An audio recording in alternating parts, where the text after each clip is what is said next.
didn't work, and so it might be all mixed up, so let's have a go. So as I said, my name's James Coxon. I had a couple of options to talk to you all about various things, and initially I was going to talk about balloons, but then I thought, what happens whenever I do these talks is actually everyone always ends up going, remember that time, remember that time, remember that time. So I thought I'd tell you about some of the balloon flights we did early on, just as an introduction, but also a sort of reminder that we do cool things now. We did some cool things back then, and maybe someone wants to pick up some of the ideas that we tried to do earlier, and maybe they would actually work now. Because they didn't work then. Well, they might, but they sort of didn't. Okay, so, doesn't fit on the screen, brilliant. So basically, I'm going to talk about some of my early flights. You may have read about them, you may not have read about them. They were very different to how we do them today. Let's leave it at that. And these are sort of a selection. I've done quite a few flights. These are sort of a selection, and with interesting points, I hope. And a few sort of tidbits of a few pictures and various things like that. So, this is where it started for me back in 2005, and I read this article and splashed on, and amazingly, I was able to find it again. And this was done by Dan. Now, lots of you probably met Dan last year. He came across to talk to us about ballooning. So he did this launch with some mates at university, and they had fun, and they wrote it up, and it was one of those early balloon flights that got quite a lot of attention in the sort of technology media, I guess, the best thing. So those guys were the guys who sort of inspired me to give it a go, and I had some time on my hands, so I thought, well, let's do something, with my time. And this is another one, actually, it's quite a good one. This guy did it back in 2004. Now, I talk about this, but actually, on a bit more investigation, this is not new. They've been doing this for a long time, and Bill Brown, who we often will talk about, his first flight was in 1985, and there was some flights up in Finland back in the 60s or 70s, and these weren't government or anything like that, these were just purely amateur radio sort of things. So it's not new. But I did some research and I found that it hadn't really been done in the UK before. There had been one flight, but it was a bit debatable how good about that flight. Not very much information, and I can't actually find anything about it any longer. So I was like, I've got some time on my hands, let's do this. So, Pegasus 1, okay, launched in 2005, there you go, that's the payload there from inside. Yes, it's beautiful. We have a Nokia 5110, the best in the world.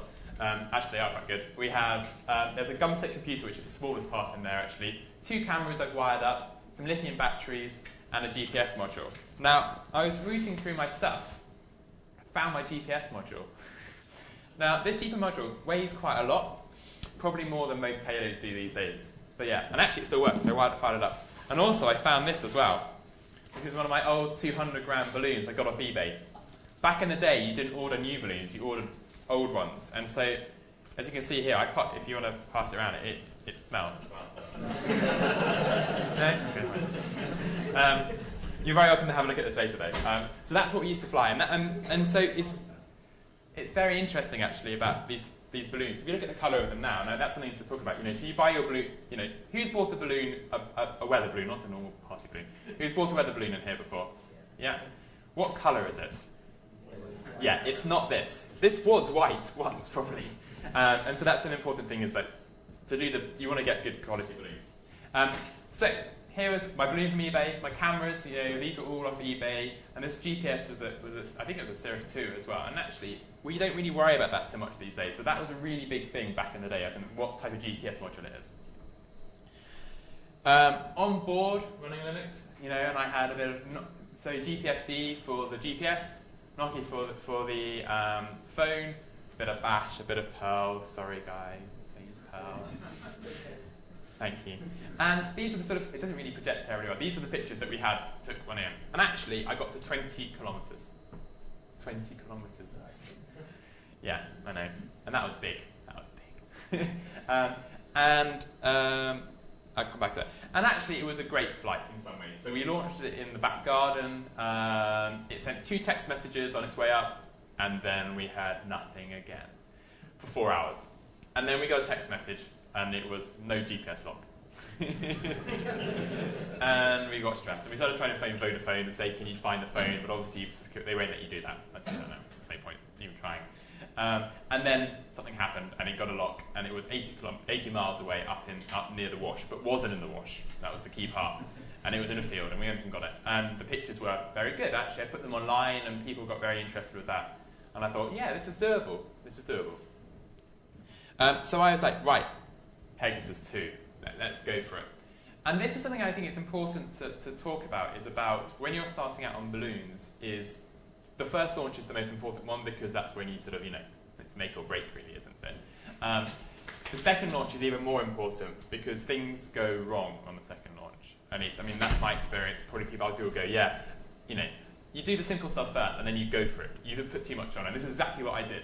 So I went for Gumstick again, but I went for a compact flash-based GPS module, which in itself is a bad idea.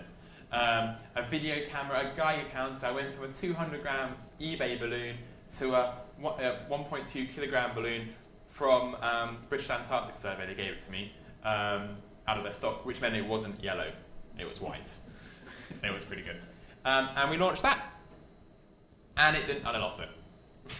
It sent one text message, which was the same text message that it had sent about an hour before, so it hadn't even got a GPS lock at the time of launch, and it disappeared. We didn't really have the prediction software back in the day, so I have no idea where it went. And so this is where I learned, is that don't rush, check everything works before launch. But if it's quite difficult. If you've got people helping you out, the last thing, it's very difficult for you to coordinate things and say, oh, actually, I better go and check that payload's working. It's a bit easier these days, but it's fine. Need method of continuous tracking, not text messages, not better forecasting, but also don't give up. Another thing is, don't launch balloons in sub-zero temperatures. This was back, when did I launch it? It was back in March. The valve on the helium tank froze. We were frozen. It was really cold. So that was Pegasus 2, and actually it was a bit disappointing, and you put a lot of work into this, and actually also I spent quite a lot of money on it, so that's a bit annoying. So Pegasus 3, and this is where the UK HAB started happening. So the first two launches, it was me with people I roped in at the last minute when I was at university. This is actually when things started actually becoming something. So this is when first flight that Steve was involved with. So it actually got a lot better at that point. But also, someone who isn't here today, but Lawrence also launched that day as well. So we did 2 launches from Cambridge, Pegasus 3, Gumstick, but with an onboard U-Blocks GPS. So we got their prototype from them with the onboard U-Blocks GPS. That's, again, the beginnings of U-Blocks GPS. It's a U-Blocks 4, which is, I still think, the best GPS you can get, because it has no altitude modes, it just works. We had GSM, but we also put on a 10 milliwatt CW radio beacon as well on board. I also was flying these 868 radio modems, but we turned them off at flight because we realised actually they probably weren't needed at that time. Now they would be, interestingly, but they weren't at the time. There was a camera, and then Lawrence put on, had a text message-based system as well for his flight. He flew 3 seconds. And that was my payload the second time round. So you can see that I've really sort of stepped it up in design. I'm really quite pleased with that one. Still go for the Nokia. I reckon you could probably drop a Nokia 5110 from 20 kilometers and it would still work. And the battery would last a week, so what more would you want really with that? But that one worked very well, actually. And so we got really good pictures. Unfortunately, it doesn't project well. This is one of the first moon pictures, when you get the moon in the shot. The weird thing about the moon pictures, they always squash the moon. Is that atmospheric distortion? It must be. But if you look at the pictures, the moon's not circular. It's always a bit... Or is it the moon? Oh, it's the moon. Don't worry, we checked. And this is Lawrence's glider unit. I promised Lawrence I'd put a picture of him in this. So on his flight computer, it had a screen. And when you turned it on, you got Lawrence. I actually asked him last night if I could put this on. He didn't say yes, but he laughed. So I counts, I think. And yeah, Lawrence owes me. So that was, a good flight, and that sort of really cemented more flights. And after that, the Cambridge guys got really, Cambridge University Space Flight got involved. Well, they were already involved, but they got launching as well. We started getting Steve was launching, and actually that's where it all started at Pegasus 3, because it was such a good flight. The weather was perfect. Honestly, it was like ideal. Landed near Stansted, under some pylons, but that was fine. Again, there was the first magnetic one where the payloads always land on the pylons. So skipping forward a few years, we've really come quite far. This was a flight I thought I'd talk about, because actually I really enjoyed this flight. It had its ups and downs, and it was really interesting as well. So there's a guy called Doug who is British but now lives in the States. Some of you guys will know him. And he, at this time, worked for a media company that did educational videos. But his passion is space, and then the exploration of space. And he ran this website called back to this, unmannedspaceflight.com, and probably some of you guys might have come across it. Now these guys are awesome. These are basically the best amateur scientists, citizen scientists in the world, mainly about imaging and data. And they were following various Mars probes and various rovers, and they were reconstructing the pictures, and they're the guys who make all the panoramics that you see, you know. And he came along for a few launches, and he said, you know what, why don't we do this on Earth? And we said, yeah, let's do this. I think we can do it. So I said, I'll build you a payload, you build the camera setup. So the payload didn't work, number one. At the last minute, we turned all the payload off because it was interfering. We left one thing working, which was a beacon. Just a beacon going. But the camera, this is when he used a Canon, and it was all automated on the camera, and it worked really well. And we lost this payload as well for a while, but we managed to find it with proper direction finding techniques. And you know, we were across Norfolk, like 2 cars, you know, giving him bearings on this thing, and we actually were able to track it down, and we found it in someone's garden, which was awesome. It was amazing. And then we opened up the camera pack. You know, we opened up the camera, we got the pictures off, and this is probably one of the first high-quality cameras we launched. We stopped using the budget eBay cameras, and we actually got a proper camera with proper lenses on it. And so one of the big things that's been a bit of a revolution, I guess, in space flight as well, or public relations with it, is that the space agencies have been putting all their data online. You may have seen that, you know, that there's a bit of a push, you know, get the data online and something will happen with it. And these guys were the pros at processing this data. So Doug literally drove home and uploaded 5 gigs worth of picture data. And then he let the forum work. And you may have seen this, you may not have seen this. It's a bit lost, actually. This is what they came back with. So what they did, and actually I could put in, there were loads of pictures. What was beautiful, the way they worked it up. So they first of all started by stitching some of the pictures together. The payload had a natural drift, so they were taking lots of pictures together. And then, so they had a bit of a horizon. You know, they had the outside bit. And then they went, you know what, we've got video as well. So then they took the stills out of the video and put them into the middle. And that's how they created this fisheye. But they've also got a 360. And you've probably all seen a 360 because it's on the top of the wiki website.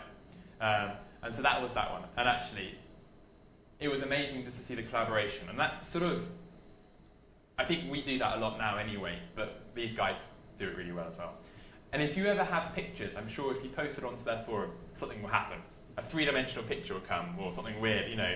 You'll find there'll be, you know, it was amazing what they could do. So that was a really good flight. And actually, they did another one a bit later, about 2 weeks later, was it? The dawn one. The dawn one. Yeah. And then we tried to get dawn pictures of the same plan, and they do. I chose my one more because the cloud cover was a bit high. So it looks cool. It looks more like a snow globe, doesn't it? Yeah. But so look these up. They're worth having a look at, and also how they did it.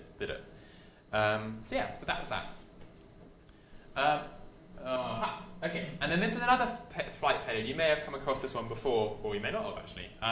These are some of the flights I did for a while called ballast payload. Now we were trying to do long duration flights. There was a bit of a competition about whenever these flights were, 4 or 5 years ago, 4 years ago, about trying to cross the Atlantic with the balloons. And there was a team, Dan had a team, some guys up working for, was it Boeing? Lockheed had a team. Yeah, they had a student team as well. And they were trying to cross the Atlantic, or at least break the duration records. And they were using zero pressure balloons. And we thought, well, can we do something else? Now, there was a thought process that Bill Brand had worked on, which that latex balloons could float. The point was that you had a little valve, like this in it. So you had a bit of PVC tubing with a very small vent in it, which allowed, at altitude, basically, it would allow it to relatively equalize and therefore float. And they'd done some experiments looking at timings for these things and looking at temperatures, and it was a bit hit and miss, but we thought, let's give it a go. So really, and what I did was, our thought process was, the problem was that you could get them to float, but then you need to drop ballast pretty quickly with these things. So we were developing various ballast systems. So I started working with peristaltic pumps to get accurate ballast drops. I built this ridiculous payload as well. And it was quite an interesting flight because at first we didn't do this. At first we thought, let's just test the fact that these balloons float. And so Ballast Halo 2 is probably still my favourite flight I've done. And I mean, it sounds a bit cheesy. We launched it from Cambridge. It was just a payload with a vent, no ballast system on board. And so it went up. And this is an early space near us. This is back when it was still budget. Went up and then it floated. And we got that sort of altitude graph. Floated for 7 hours, 15 minutes, and then at sunrise it burst and came down and landed in a tree, which we didn't get out of. What was quite interesting with this flight, as I sort of pointed, I think I got a picture of the payload. No. Was that the GPS, we lost GPS lock. We were still transmitting, actually became very, very stable, and we lost GPS lock. And for a long time we thought always the GPS module was having issues with the cold, but this is a learning point, which is that actually it was the internal oscillator on the AVR had drifted, and so it couldn't commute, so its serial wasn't communicate, so it wasn't at 4,800, it was something else. And so the GPS data coming across wasn't able to decode it, basically. And so the GPS actually works, and that's a sort of testament to the GPS modules and not a testament to my design. But it worked at the end. But my favourite part of this is we built a mission control. And this was in Churchill in Cambridge. And the joy about doing mission control in Churchill is there's a bar. So we were like, oh, we're working really hard here. But actually we had pints and pizza. It was good fun. And Fergus and I had bailed. But Fergus and I stayed up all night tracking. Of course, there's no data. All it is just sending null data. But we're like, oh, it's still going. And then when the sun came up, it then obviously warmed up, and then we got data again, and it came down. So that was an awesome flight, and I think actually it was more for the whole fun of it. And that was perhaps the first collaborative flight where we all sort of got involved overnight with. And then this sort of, as I said, this was like a sort of sprinkling of various flights. This is another flight I did back in 2010. You can see that I often use gumsticks, and that's mainly because I have a bit of that's sort of my background of working with sort of operating systems rather than just the code itself. We using one of their sort of custom boards. We had audio on it, and so Steve whipped up some software. Actually, based on someone else did it, didn't they? For me, someone else. I went on one of the chat on IRC and said, "Could we do this?" And he was like, "Give me an hour." And he came back with SSTV code, which generated an SSTV picture. And so we launched the payload. Actually, it was in collaboration with one of the Cambridge University spaceflight flights. And we actually did a bit of SSTV at 10 milliwatts. And it was good fun, actually. It was a good picture. And actually, no one's really done that. And I know why that hasn't been done again for a while. But we've moved on. We've got SSDV now. Nothing beats having little lines coming across, building up a picture. I wasn't around when they landed on the moon, but I think that was what I was experiencing when this happened. You know that, oh, actually it's rubbish, or it's really good. These are essentially the good ones. There were some really bad fuzzy ones, but interference decides to wipe it out completely. But it was still pretty cool. And so that would be something that people should do that. It'd be good fun to do again. So what am I doing right now? We're still doing long duration experiments. The altitude stuff, that's for other people to do. I'm more of a long duration flight person. We've got the Pico flights, which we've been working on. I try to avoid talking about them because I did it last year and you guys, and actually I'm not the authority on it any longer. I've been working on trying to do a balloon to International Space Station setup, which I was going to bring with me today, and I promised I would bring it, but I may have taken it apart for parts recently. So, that's a cool thing to do. I'm having a few difficulties, and so that'd be something, if anybody's interested in helping out with that, that'd be quite a good project to do. Where we've got, I'm using an AVR at this time, an Arduino, but it's able to use its GPS module to predict the flight path of the International Space Station. And then, obviously, when it's above 5 degrees elevation, it's now turning on the radio to transmit APRS up to the International Space Station. And then when it's out of range, when it's not up above it, when it's less than 5 degrees at elevation, turns itself off, and sleeps a bit. It's having difficulties getting into it, and that might be something. It's an interesting idea, and I think it would be pretty cool if we could actually get a balloon International Space Station down to the ground relay station. The problem is about it is that it actually is quite impractical. But what I feel like I'm channeling the spirit of HAS in the sense that it was designed for doing more than just what it does today. It's designed for more than just tracking your car when you drive home. It's designed, I mean, they've done field days before. They've done emergency communications with satellites, trying to go, if you were here, what could you use it as a survival tool? I appreciate it or not. And then last night, I put this last night before I came in. We thought we could make an ocean buoy drifting APRS beacon. Yeah. You see where we're going with this? Yeah. You can talk to me about that later if you want. So that's what I'm up to as well. So I hope that was just sort of a quick sort of nostalgia tour of various balloon flights. There have been loads of flights that I have been involved in and haven't been involved with. And I'm very happy to take questions from anybody about any of those flights or any of the technology that we perhaps don't use as much these days, but we perhaps should use more. Yeah, that's it.